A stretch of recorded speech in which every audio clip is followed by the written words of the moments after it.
സമസ്തയുടെ തർക്ക പരിഹാരത്തിന് ഉപസമിതി രൂപീകരിക്കുന്നു എന്ന വാർത്തയാണ് വരുന്നത്. വിഭാഗീയത പരിഹരിക്കാൻ 5 അംഗ സമിതിയാണ് രൂപീകരിക്കുന്നത്. MT അബ്ദുള്ള മുസ്ലിയാരുടെ നേതൃത്വത്തിലാണ് സമിതി രൂപീകരിച്ചിരിക്കുന്നത്. മുഷാവറ യോഗത്തിൽ എടുത്തിരിക്കുന്നു തീരുമാനം. AK അഭിലാഷ് ഉണ്ട് വിശദാംശങ്ങൾ. അഭിലാഷ്, ഏറെ നിർണായകമായ ഒരു കാര്യമാണ്. 5 അംഗ സമിതിയെ ഉപസമിതിയെ രൂപീകരിച്ചിരിക്കുന്നു. ഇവരായിരിക്കും ഇനി നേതാക്കളുമായി പണ്ഡിതരുമായി ചർച്ചകൾ നടത്തുക, അല്ലേ?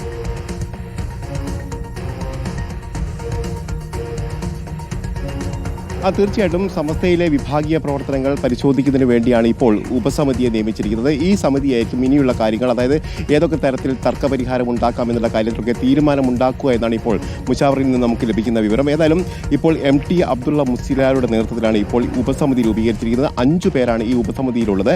പക്ഷേ ഈ MT അബ്ദുള്ള മുസ്ലിയാർക്ക് പുറമെ ആരൊക്കെയാണ് ഈ സമിതിയിലുള്ളത് എന്നുള്ള കാര്യത്തിൽ നമുക്കിപ്പോൾ വ്യക്തതയായിട്ടില്ല.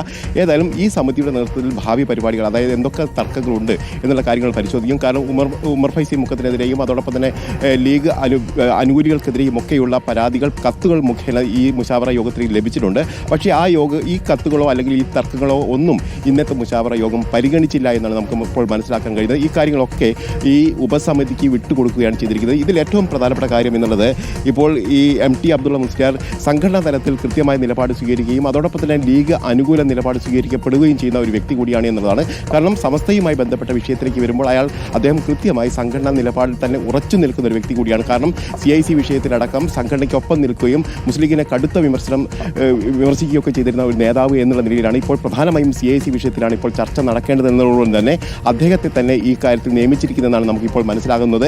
ഏതായാലും തർക്ക പരിഹാരത്തിന് 5 അംഗ സമിതിയെ നിയമിച്ചിരിക്കുന്നു. ആ സമിതി അടുത്ത ദിവസങ്ങളിൽ ഇതുമായി ബന്ധപ്പെട്ട തർക്ക പരിഹാരത്തിന് എന്തൊക്കെ നിർദ്ദേശങ്ങൾ മുന്നോട്ട് വയ്ക്കാം എന്നുള്ള കാര്യത്തിൽ ചർച്ചകൾ നടത്തുകയും അത് മുഷാവറയ്ക്ക് റിപ്പോർട്ട് ചെയ്യുമെന്നാണ് ഇപ്പോൾ നമുക്ക് മനസ്സിലാക്കാൻ കഴിയുന്നത്. വിനീത.